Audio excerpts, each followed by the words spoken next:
PN માળી foundation દ્વારા ધોરી ગામે ભાદરવી મેળામાં સેવા કેમ્પને લઈને જુદી જુદી સમિતિ અને અલગ અલગ ટીમોની તૈયાર કરીને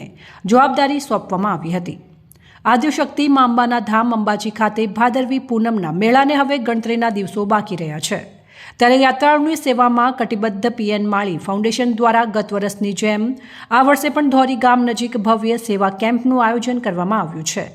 ભાદરવા સુદ દસમથી 14 એટલે કે આગામી 2 સપ્ટેમ્બરથી 6 સપ્ટેમ્બર દરમિયાન આ સેવા કેમ્પ ગયા વર્ષે ધોરી ગામે યોજવામાં આવ્યો હતો, તે જ સ્થળે આ કેમ્પ યોજાશે, જ્યાં ગત વર્ષે વિશાળ ડોમ સાથે કેમ્પ યોજીને હજારો યાત્રાળુઓની સેવા કરવામાં આવી હતી। જ્યારે પીએન માળી ફાઉન્ડેશનને સેવા અને સમર્પણનો પર્યાય પીએન માળી ખૂબ જ ટૂંકા સમયગાળામાં પોતાની સેવાની સુવાસ ગુજરાતભરમાં ફેલાવનાર ડીસાના દાનવીર, સેવાભાવી અને ગુજરાત ભાજપના બક્ષીપંચ મોરચાના પ્રદેશ મંત્રી પીએન માળીનું નામ આજે સેવા અને સમર્પણનો પર્યાય બની ગયું છે।